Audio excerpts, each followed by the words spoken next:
Hey, the Seagulls are here. Welcome to episode 3 of our season 2, the 2024 season of Foggy with a Chance of Seagulls. My name is Clark. As always, I'm joined by my good pal, Evan.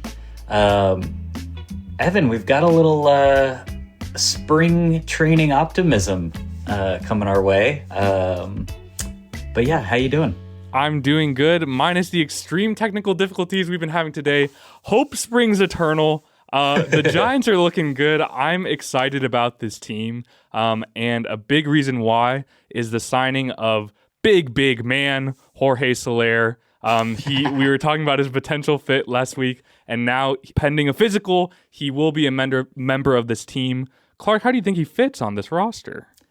First off, the two dirtiest words in the English language, pending physical for all Giants fans. But no, I'm excited for the fit. I mean, we talked about it last week a little bit, but after the signing was announced, a lot of information's been coming out just about what an elite hitter he is, just a pure power hitter in a way that I don't feel like the Giants have really had ever since Bonds. I mean, we can maybe get into the best power hitter since Bonds left the team, but I mean, he's up there, and he's got a really good approach. He kind of fits in with the mentality of the team. I think he brings a really interesting kind of presence on the team, both in the lineup, but I think also potentially in the clubhouse. We've got some young Latino players in Luis Matos and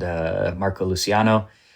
And I really do feel like he'll represent a big kind of support to these young guys. And I think batting practice will be fun to watch with Soler and Luciano trying to hit the glove, which is what we were talking about last time. So overall, I'm really excited. But yeah, do you see this as a DH only move? Do you see him playing the field? What's his role? What do you think Soler is going to do for the Giants? I think he's going to hit it into the sea. I think is what he's going to do. I think that he is going to pair up with Amir Garrett to be an absolutely unstoppable force on the field. I think we're going to take down all of our opponents like gladiators. And I think that he gives us a middle of the order presence that we've been desperately needing. And I'm just excited to see him hit dingers everywhere. I want him to hit the Coke bottle. I want him to hit the glove. I think these things will, if they happen, I don't know. I think he won't be able to stop me. I'll be flying high in the sky. But I think he's just fun. I love that it's Soler power plus the grandson of the wind. We've got a renewable energy kind of thing going on. I'm loving that. We're starting it. Heard it here first. You heard it here first. But do you feel like this is going to have any ripple effects across the roster? Yeah, it's a good question. I was talking about it at the end of our episode last week of well, if we sign JD Martinez or Jorge Soler, what's going to happen to Wilmer and Conforto? And ultimately, you'd rather have Soler, as good as Wilmer was. And I think I made this point last week, but Wilmer didn't start out the year playing much. And that I think was a big reason why he played well into the second half. So just, I think lengthening the lineup, not asking too much from certain guys. Bob Melvin came out and basically said that Jung-Hoo Lee is our leadoff guy every game he plays, whether it's lefty, righty, underhand, whomever. Jung-Hoo Lee's going to be leading off for us. So I think we've got our leadoff hitter and we've got our cleanup hitter. And I mentioned this earlier to you, but I thought it was funny on Talking Baseball. Jake Storiale mentioned that he's been saying all winter that the Giants have a roster full of 6-hole hitters, which in a vacuum is good. These are guys who should be in professional lineups. But if you're asking Conforto and Wilmer and Lamont Wade to be your 3, 4, 5 guys, might be a little tough. So just putting Soler in the middle of the lineup at that 4 spot makes everyone else fit into their roles a lot better. And then you map out the lineup and it's wow, we've got some really interesting depth. To me, if I can just kind of quickly go through it in my head, you'd kind of have Jung-Hoo Lee, Tyro, maybe Lamont in the 3-hole, and then Soler, Conforto, Wilmer, JD Davis, Yaz, and then Luciano and Bailey in the 8-9 spots. And it's like, that doesn't put much pressure on them. Bailey and Luciano, that is. But if they can improve upon last year or really kind of make their mark offensively, then that's a really good lineup. And we've already talked about the pitching in the last episode. We'll talk a little bit more, I think, as this one goes on. But I think this offseason has just really delivered, in my opinion. And I know there are still a lot of Giants fans out there who are disappointed we didn't get Ohtani or Snell or Bellinger, although we've got time for a couple of those names that I mentioned. But I just think we've done a really good job bringing both, I think, better players into the organization, but also just exciting players. You mentioned that with Soler, but across the board, I think we've just got more excitement and more reasons to come out to the ballpark and see the team. So me too. I think it's like, with all love to inventor of the death ball, Ross Stripling, it's like, I wasn't like, yay, what's Ross Stripling going to do at the yard? It's like, no, like I need a little bit more of an interesting story. And look, at the end of the day, Jung-Hoo Lee is an interesting story. Jorge Soler and his massive dog, RIP. I don't know if you've ever seen that pic, but I'll put it up on screen if you're watching on YouTube. Oh my God. It was so big, as he is as well. And then, Jordan Hicks, what is he going to do? And look, like there's a lot of like young guys that we're betting on this year, and it's baseball. Not all of them are going to work out. As much as my hope is coming forth, I feel like, the stats are against like all of them hitting metaphorically, but like what if just like a few of them do, like what if Harrison steps up and win, and then you've got 1 through 4 and that you're happy with that. What if Bailey or Luciano hit a lick? I feel like right now we're expecting basically like sub Mendoza like line 200 things, and like what if they hit a lick? And then I feel like it's different than last year, because I think we thought last year was like, this is the kids coming down the pipeline, it's all gonna, but then it was kind of like too high of a pressure situation, because we were like, the season had already started and we'd done lucked into doing well at the beginning of it. I think now there's less pressure on these guys to like be, to have to be XYZ thing. And like, Patty Bailey is the everyday catcher going to the season. Luciano right now is that everyday shortstop until proven otherwise. That's what I'm assuming. And so, there's pressure inherent in that, but I think it's different than last year. And I think like, I don't know, there's no reason not to be excited for me. I agree. So we signed Soler pending physical. I think his physical should be happening the day of our recording, which is Friday the 16th. So hopefully this doesn't come out. It'll be fine. He didn't pass a physical and we cry.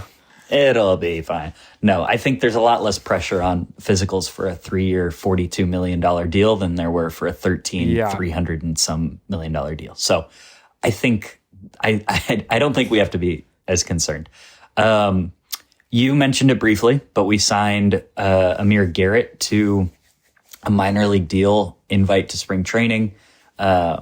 Already he is starting to impress and I think say all the right things. I saw just this morning that he has the same stylist as Gary Payton II, Gary Payton Jr., GP2. And that is going to ingratiate yourself in the minds of San Francisco sports fans. And I think he brings, we talked about it last week about, I can't even remember the dude's first name now, but Ethan? Last name Small. I made so many stupid Ethan. I wanted to say Evan, but I knew that was wrong because we would have made that you made for him going to be on the team this year. You forgot his first name. I did. But now I don't care about him because Amir Garrett fits in so much better to that role. So But yeah, we signed Amir Garrett. We made a little trade.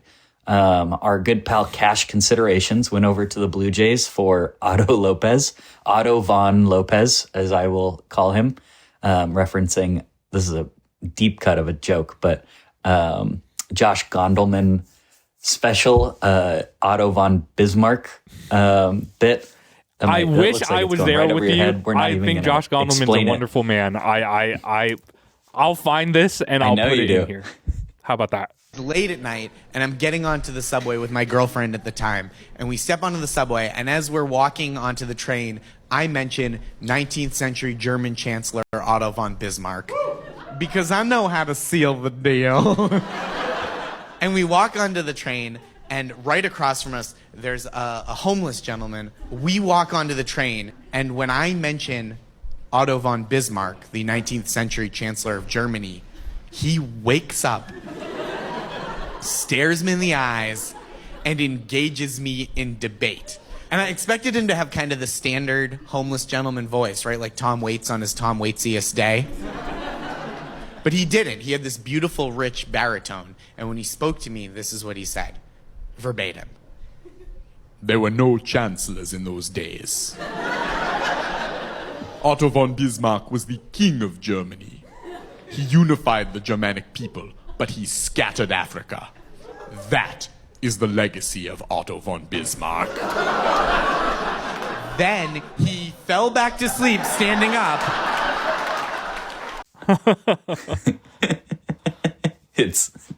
I don't know if it really warrants that, but Otto von Lopez is coming to a Giants team near you. And let's see. Oh, and then Austin Warren we signed to a big league deal, but he is also recovering from Tommy John. So we were talking last week about this 60-day IL opening and how it was, we look out for the deals we might make with it. We put Robbie Ray on the IL and we signed Austin Warren. I know everyone was clamoring for him, but we did it. I definitely Joe. knew his name before I read the MLB Trade Rumors article. I'm very familiar with his work, and I think he's going to be the key cog to turn this team into a World Series champion. I will say what is notable about the Ray to the IL move is that Alex Cobb was not placed on the IL. He has his throwing has been progressing well, and he seems to be pretty optimistic that it's going to be before the All-Star break, considerably before the All-Star break. I think it was initially going to be May, and then it became June, like June, July. I feel like it's looking sooner, and so it's good, and also it's interesting that spot that like he might have taken or that given up we're using for like Austin Warren. So the math on that is interesting to me, but Farhan, if you're going to do this stuff with Ray and Austin Warren, like I said last week, Brandon Woodruff is right there for the taking. I don't see the logic in it. I feel like you didn't agree with me as much as it warrants, but like he is a giant and I don't see why he shouldn't be. As it Austin Warren? I mean, it tied it. You thought I couldn't keep up with the small puns, but I think there's equal amounts of appreciation and disgust. But yes. Well, other news, other exciting spring training news, and you mentioning Alex Cobb brought this to my attention. But first off, welcome back from paternity leave, Alex Pavlovich, one of our favorite Giants beat writers. Standing O. But he had some really good nuggets this week, both on the podcast and from his articles, one of which, and the reason I'm bringing this up, was Logan Webb telling all the young pitchers to go and oh God, what did... Do you want to fill this in for me? Alex Cobb said that Logan Webb instructed all the young pitchers to go around the clubhouse and say good morning to everyone. Good leadership and fun already. I feel like it's like, that's like... that's how we're rebuilding. We're kind of going back to kindergarten. We're learning our manners, how to be nice to each other. I feel like, Gabe Kapler is not as bad a manager as everybody says, but something that happened last year is that there was like discontent. You could feel the discontent through the screen. Do you know what I mean? Like so what Logan Webb is doing is kind of being everybody's favorite kindergarten teacher and telling you to say good morning. And I think that that's a great sign. I mean, speaking of Logan Webb, because It's I so think cute. he is such a huge part of this Giants team now. I mean, he is kind of the homegrown, face of it to an extent, despite his Sacramento allegiance. I mean, he's the heir apparent leader. And I mean, he was an A's fan growing up. He doesn't ever say it, but he was an A's fan growing up. The Rose You can rotation with Chris Rose, and I think both of us watched it. And he talks about, like, I mean, he ride or dies for the Raiders and the A's, as much to the chagrin of many Bay Area fans. But like, I appreciate that. Like, he just does himself. At this point, he's given up his A's allegiance, but yeah, he's still so ride or die for the Kings and the Raiders. I feel like it's interesting because now he's taking on this leadership role, right? But then I need to bring this up. You've seen this commercial? What do you think? Yeah. I knew you'd love it. I knew you'd love it, and tell me why. Okay, so I have a few things that I initially loved. First is one of my favorite things about being a Giants fan were some of the really bad acting commercials and like bits that Posey, Crawford, and Belt did. Like, if we can do a whole episode just detailing those, I will get so sidetracked if I try to recall any of them. So I'm just going to briefly reference how much I love those.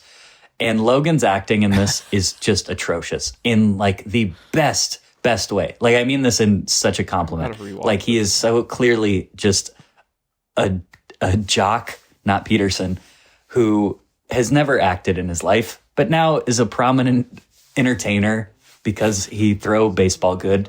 And I just love the way that they do the whole, like, and we're excited for the new young talent like Jung-Hoo Lee, insert graphic. And then it's like, here we have young guys, and it's like the 3 white like rookies who debuted last year. And then it's like, and then we have some exciting power guys or something other. And then it's like all people of color. Yeah. And then it was just so funny the way that some of that was done. So those are some of the initial things that I absolutely loved, because I love the shitty commercial like theme of baseball fandom. Okay. But that's where I'm at. Totally heard and understood. I think this is an absolute sacrilege. I think that they're doubling down on nothing like it. Please don't do that. You don't. I love it. There is truly nothing like it last year. Why would you do this again? Like, it's just a built-in joke after every loss. Like, I feel like they cut to the core, and it's like Camilo Doval, Wilmer Flores, Lamont Wade, and Tyro Estrada, and it's like, you guys, that's not like something to brag about. Do you know what I mean? It's like, I love those guys. I disagree. Hold on. Hold my beer. We've got 2 the last 3 Willie Mack Award winners, and we've got Tranquilo Camilo. Who else? Who else would you put there? Who else are our core 4? I would put up there. I'm putting down. You know what? Fuck it. Matt Chapman. Put him in there. I'm down for it. Get out of here with that shit. Bob Melvin would love you for that, though. Bob Melvin and Matt Williams have wanted him. Basically, assume he's on the team. What would happen? Just a hypothetical. If we got Bellinger, weed sales in San Francisco would go up. What do you mean? Yikes! I think you would have to trade Conforto. I think Conforto would have to be gone, and then he would play right, or Yaz would play left, or he'd play left and Yaz would play right. That would be a phenomenal defensive outfield. I'm just saying, like, but it's like, I mean, I guess he's probably going to the Cubs, but I don't know. Like, it's. I think I just want to say a fuck you to Scott Boras. I think that you are the scum of the earth, and it's not fun. Like, as a fan, to like for these guys to be doing these holdouts just to like theoretically get these big checks that are not coming. It's like, I don't know. It's kind of embarrassing, honestly. Yeah.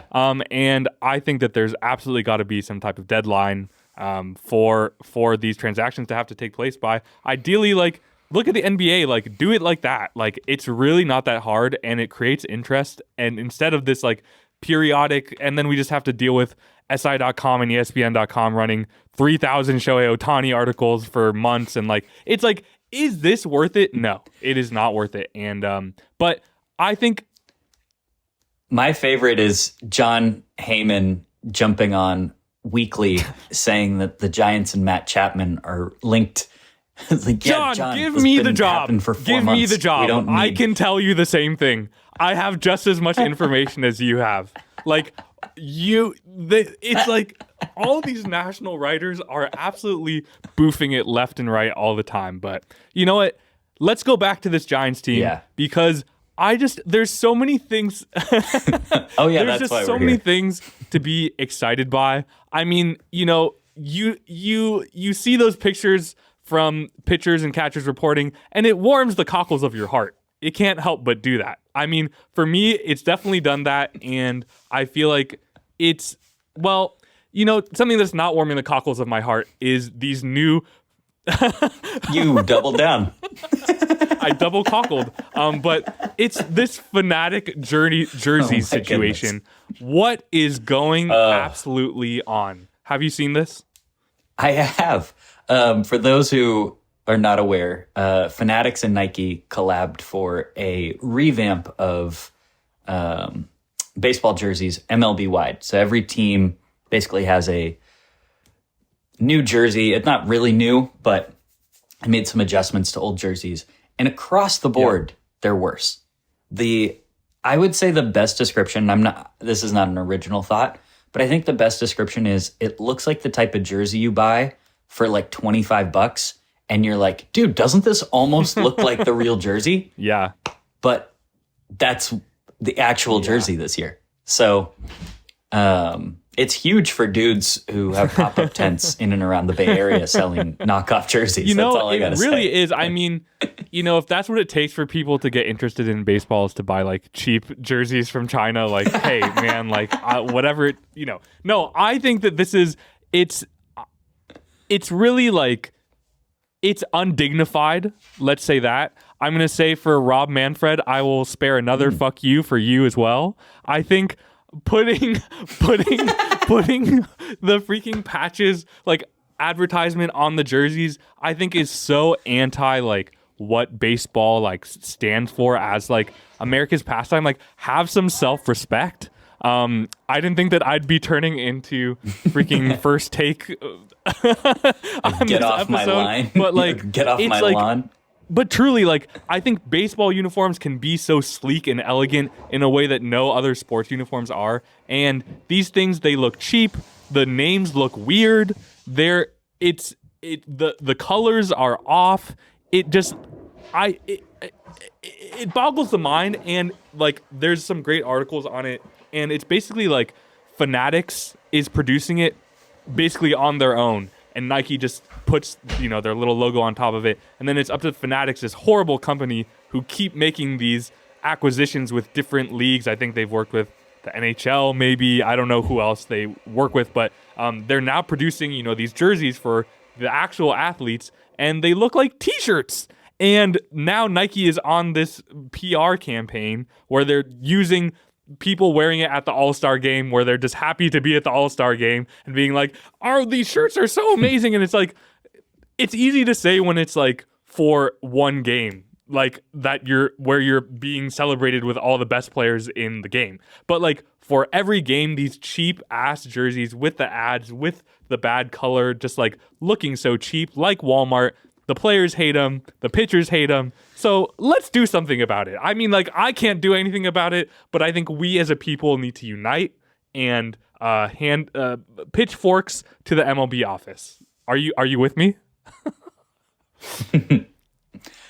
I'm not, because ultimately I am not as riled up about this as you.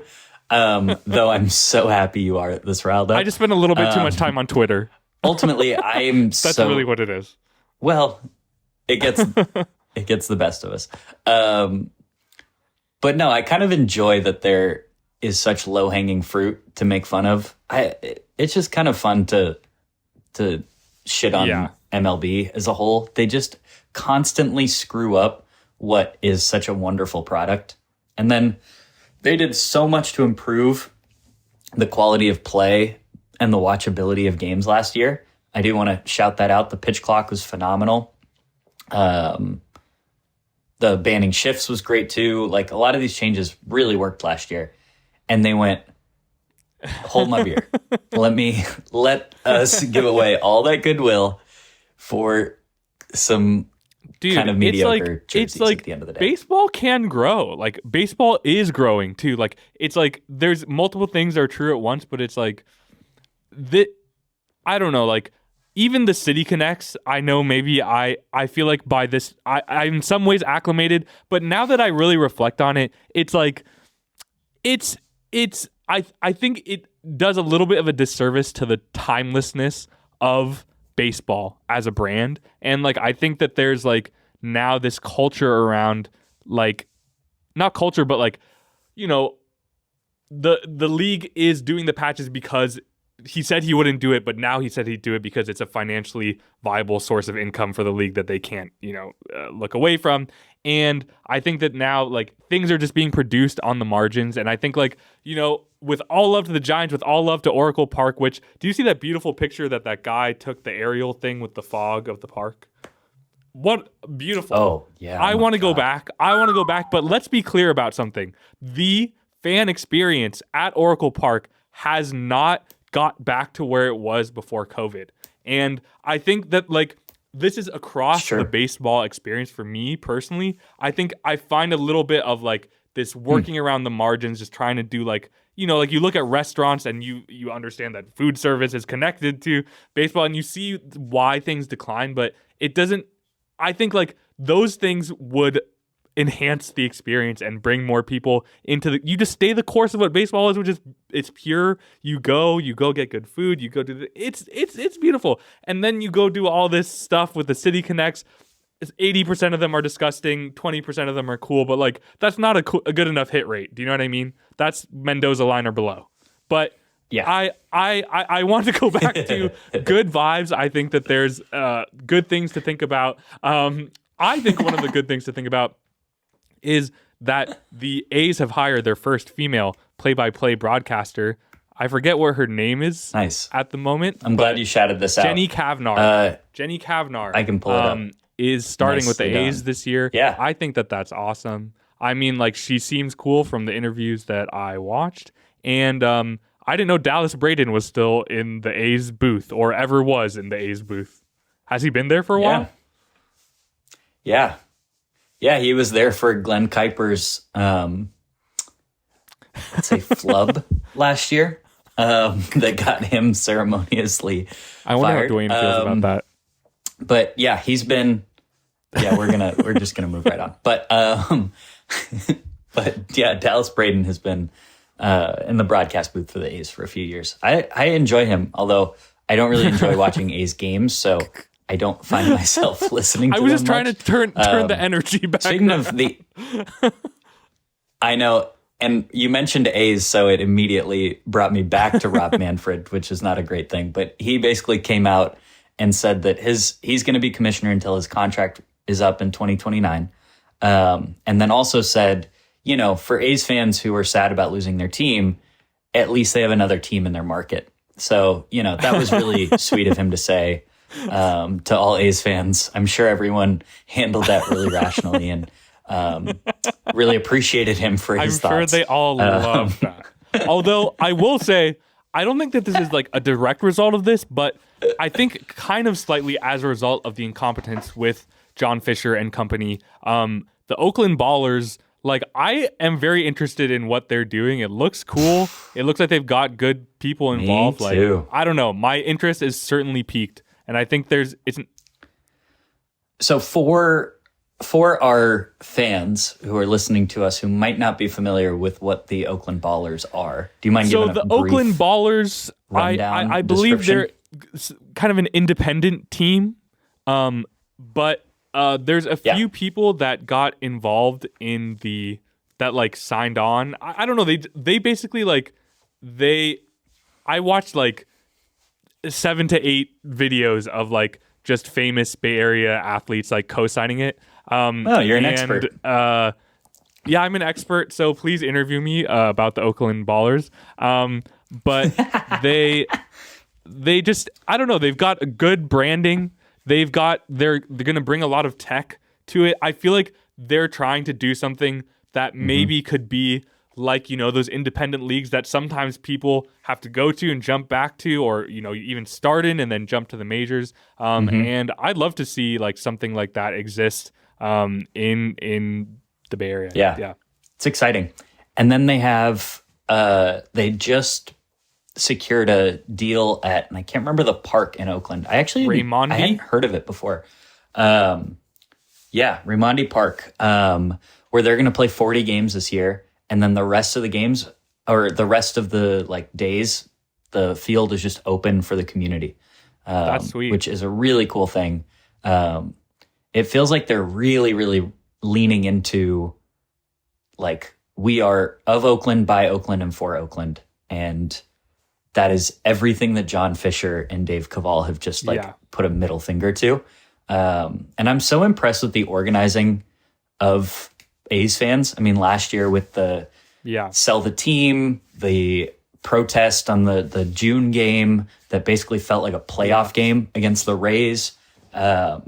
Just up and down the line, like Oakland fans, and I think, the culmination of this being the third team that they've lost, and each one being, I think, harder and harder. Like the Warriors going to San Francisco, bummer, but they're still your team. They didn't leave to another state.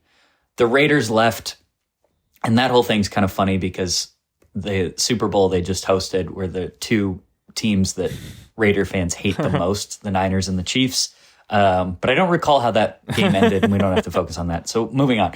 But now the A's leaving is truly like, their whole fandom, if you're an Oakland fan, and we know plenty of people who are A's, Raiders, and Warriors. There's like Giants, Niners, Warriors, or there's A's, Raiders, Warriors. And you're basically telling them all to fuck off. I mean, like, I thought I had excised my Stephen A. Smith, but I have to bring it back for this in saying like they have botched. MLB and Fisher and the whole ownership group of the A's have botched this process the whole way, and now they're botching they're botching leaving. It's like, how are you doing this? Like, it's so despicable. And I think Las Vegas is not a good place for baseball to go. And as Las Vegas's mayor said, we don't want you. And as Oakland fans, which she then retracted. Oakland fans are screaming that they do want the team to stay, and there's people in government even talking about it. It's just such baloney, and I think that it's a shame. But I hope it gets resolved one way or another. I mean, like, I think Salt Lake City is a more interesting destination than Las Vegas would be for a baseball team. But like, even that, it's like, come on. I mean, I don't know, like, resolve this, and Oakland also is better. I want them to resolve this so that they can have 2 more teams in the league and do some reshuffling of the divisions. To be honest, I think it's about time. I know that might be a hot take, but that's where I'm at with it. Yeah, we didn't prepare this, but I love the idea. I like, sometimes when I'm bored, kind of think about what reshuffling would look like. I know they've talked about adding 2 teams to baseball and then doing more like regional based divisions, which it is partly that way already, but like, I think leaning more into like the California teams, the New York and Yeah. like Pennsylvania teams, really leaning into region rather than the way we have it now. Interesting thought. I just feel like, I'd be behind that. I think that there's smarter people than me that have thought about this and how it would make sense and how it affect things. But I just feel like the wild card system that we have is inelegant. I feel, again, I guess I'm coming back to this as a theme throughout baseball, but it's kind of just like this like pile up of mid who like, there's always like some deserving teams that end up as wild card teams, of course, and like, but I think it's just expanded to the point where it's kind of untenable, and I think reshuffling things for the sake of geographic, reducing the amount of miles that people are traveling. I was reading about how the Giants are, among the top 10, I think, in miles traveled this year. Yeah. Oh, easily top 5. Yeah, the West Coast teams get it so much worse than the East Coast. Mariners are always the worst because I saw something where like the furthest team for the Astros to go to is the Mariners. That's crazy. And they're in the same division. Think about that, because they're in eastern Texas, southeastern Texas. Wow. And to go all the way to Washington is the furthest direction, or like the furthest team for the Astros to go play. And like the Astros weren't in this division for very long. So there's not this like, well, what would you do? The Astros and Mariners have been longtime rivals. I mean, they've been the same division for like 20 years, not even that. So like, I think reshuffling, we saw it this year, but the Astros and Rangers finally being good at the same time. Now there's like a rivalry there. Lean into that. We've got that obviously with the Giants and Dodgers, stuff like that. Apparently, and you were talking about this last week, but like the Dodgers and Padres have a blood feud now too. So it's lean into the regional shit. And if there's a team to kick out of California, it should be the Angels, not the A's. Yeah, the Angels need to get sold immediately. Like Moreno is a POS, and it doesn't know how to run a team. And I think, I think it'd just be fun. I guess like, looking around the league as we start to wrap up, who are you excited by? What divisions are exciting to you as presently constructed? The AL East is very exciting, just in the like three-headed monster that is the Astros, Rangers, and Mariners. AL West? What's the... AL East. Yeah, or what did I say? Oh. That's West. Go. The AL West, sorry. But then the AL East is also going to be really exciting. I mean, the fact that the Red Sox are the worst team in that division, and last year the Red Sox and Yankees finished 4th and 5th. The Orioles look like they're trying to take a step forward. The Rays are always weird. But the Blue Jays, I think, look like they're going to be good again. And the Yankees are going to be better this year too. So that division's going to be really interesting. I think weirdly the NL wildcard race is more interesting than any of the division races to me. And maybe that's because our team has no realistic shot at the division, so I'm focusing more on the wild card. But just a broad stroke, that's kind of what I'm looking at. Yeah, definitely. I mean, how about you? I think the Mariners are sneaky this year. I think I Always. feel like I did what many people do to the Rays and I was like, I don't get what you're doing. But they've got pieces, they could do something. I mean, it's just like, it's honestly, talk about a revolving door. I mean, DePoto's got people coming in and out and in and out. It's Times Central. Wait, what's that place called? Grand Central Station in there. But like it's I don't know. I like the Mariners. I think I'm a big AL Central guy. Just kidding. No, nobody is. But crickets.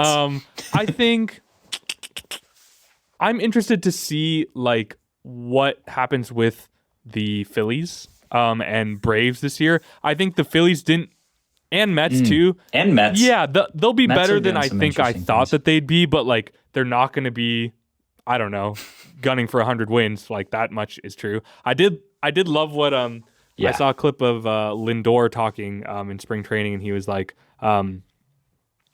he said, I'm happy with what the front office is doing, and the way I see it, I think that we can win the World Series, and I think you have to like have that attitude, and I think that we can surprise some people. And like just because there's a step back doesn't mean that we can't go out there and compete and look at what the Diamondbacks did. And so I think that's interesting. As much as I think that there's that pileup of mid with the wild card, I think that it does allow for certain teams, interesting teams, to get in the dance, if you will.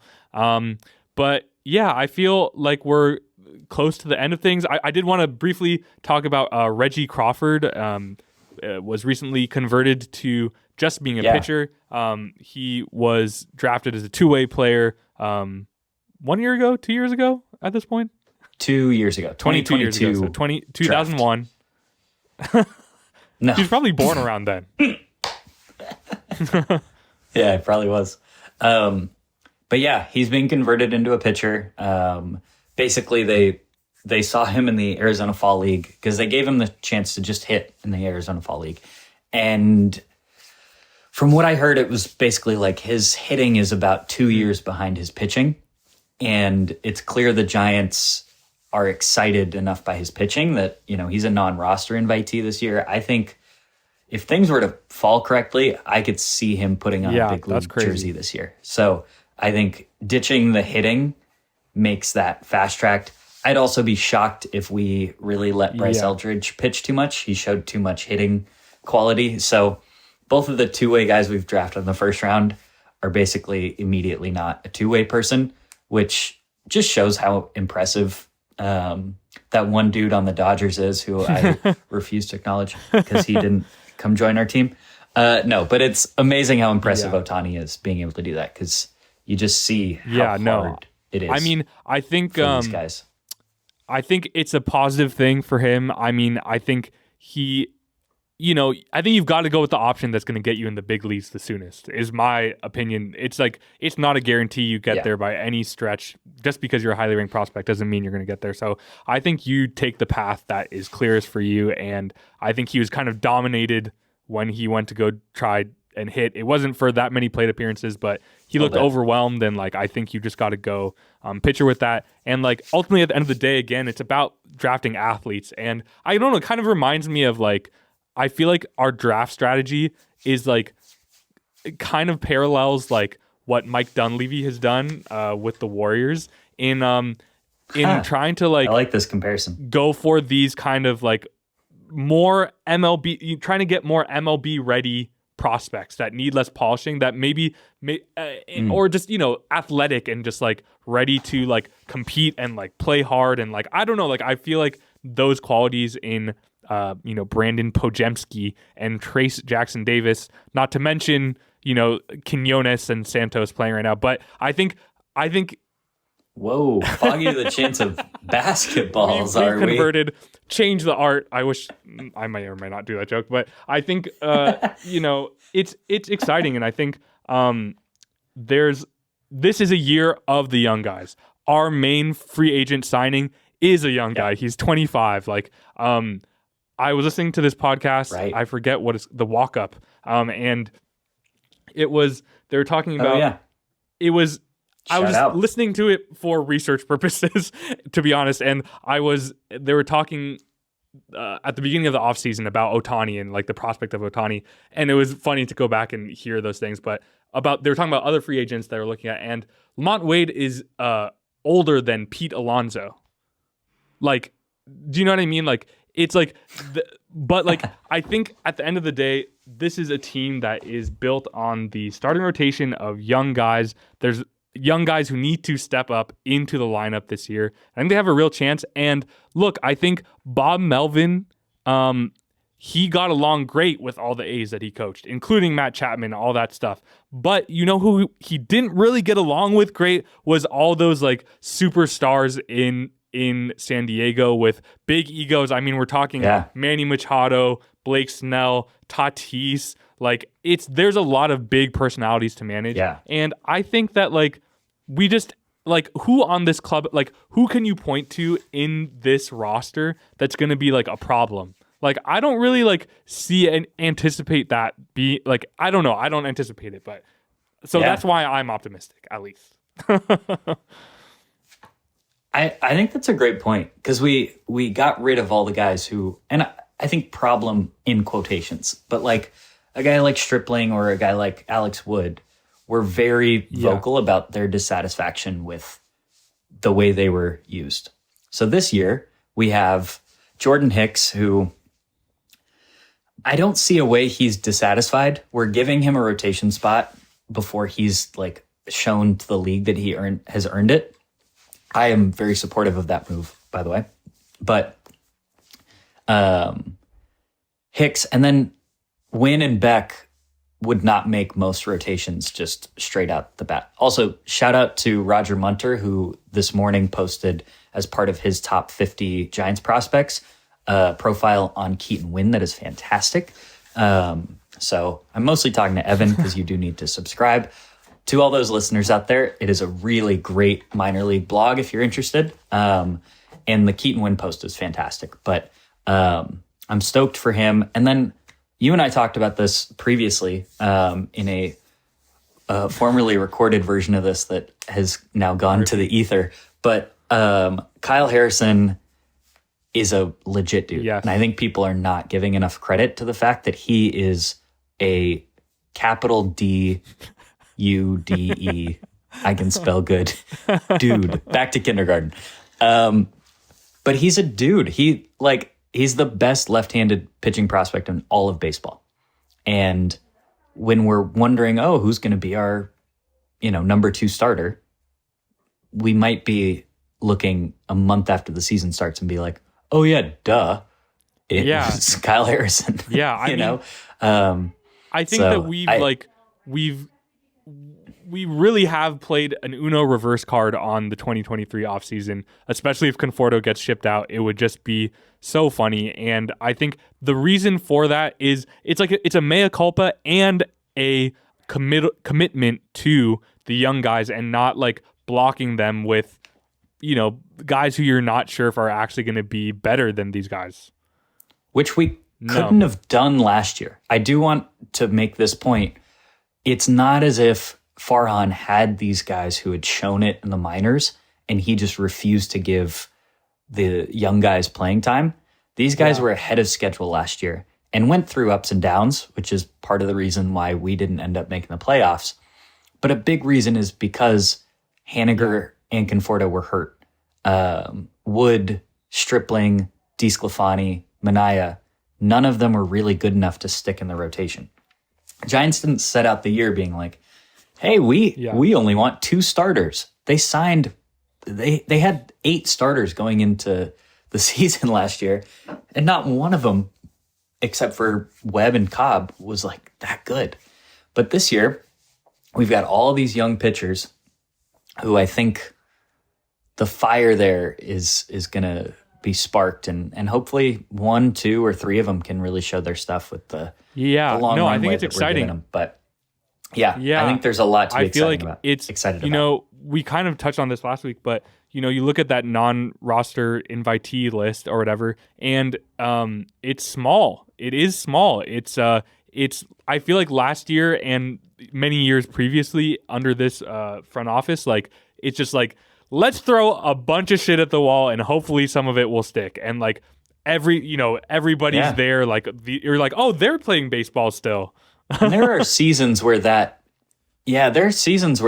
warranted. Yeah, and it's better to be in this place because now it's like, these guys can win a starting job in the majors for real. Not like a swing man, you do this sometimes. Like, it's like, this is your chance to actually, create a role for yourself that's going to last in the majors. And I think that that's a big motivation. And that's what that's what Bob Melvin, I'm not sure how Bob Melvin's going to shake out, but what I am excited by is that he's like, talent wins out right now. Like, it doesn't matter, like your standing, your ranking, like if you prove you can do it, you can be here. And so I think that's a great place to be.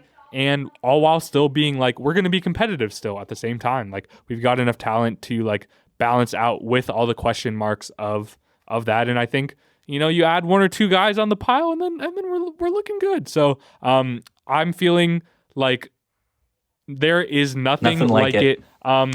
Thank you for listening to another episode. We did not mention in the beginning, but we still have not received a voicemail. So if you want to leave a voicemail, the number is 415-320-7269.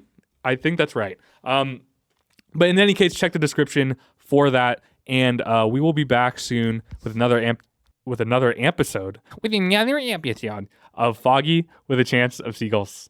Goodbye.